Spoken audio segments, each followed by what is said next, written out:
I want to talk to anyone today who's in the middle of something and can't tell if it's working. Not the beginning when everything is new and there's energy in it.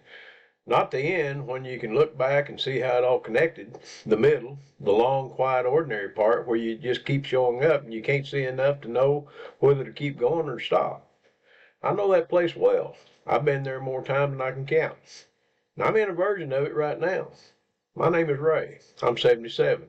I'm a pastor from Arkansas. And about 9 months ago, I started learning how to build an online presence and generate income from it, which sounds strange coming from somebody my age, I know.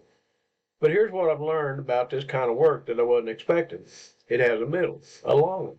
And the middle doesn't look like that, like what you thought it would look like. I want to be honest with you today about what the middle actually looks like for me. Because I think a lot of people in this space show you the beginning, they show you the end, and the gap between those two things can feel impossible when you're standing in it. I don't want to do that to you. So let me tell you what's actually happening. I've been a beekeeper for 15 years, 60 hives on my property right now.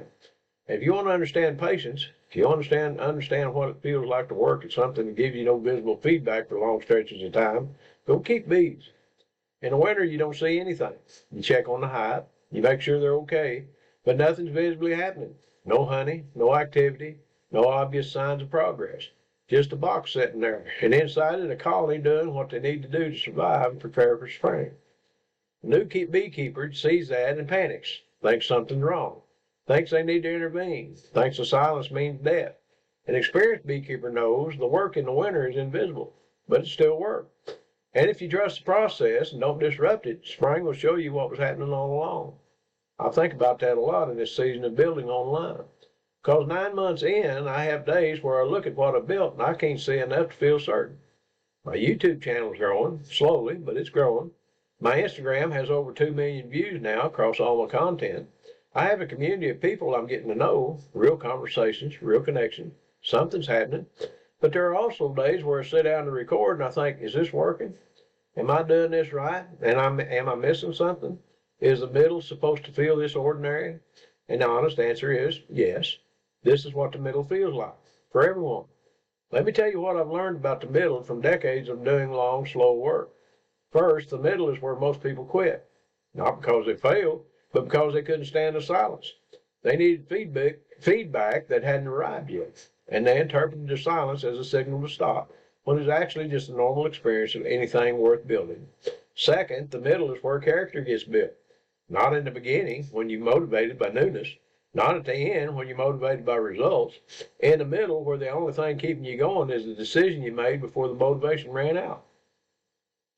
Third, you almost never see the middle clearly while you're in it.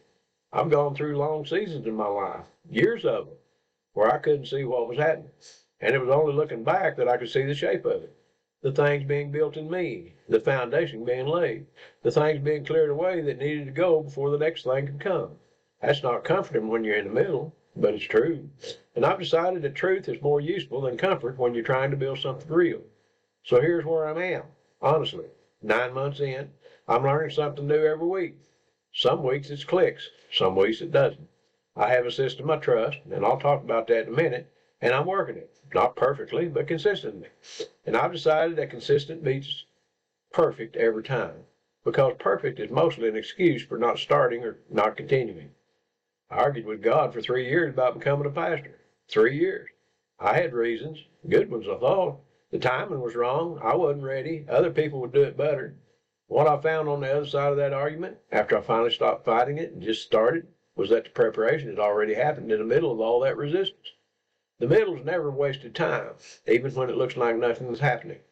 I don't know what you're in the middle of today, but I'd encourage you to not let the silence trick you into quitting. If you're in the middle of trying to figure out how to build something online, whether it's a side income, a second chapter, something that gives you more options, I know that the middle of that learning curve can feel discouraging. The thing that helped me most was finding a system I trusted and a person further down the road I could follow. I found that about 9 months ago, and it's what I'm still using today. Links in the description if you want to take a look. It's worth a few minutes of your time. See you Friday. Thanks for being here.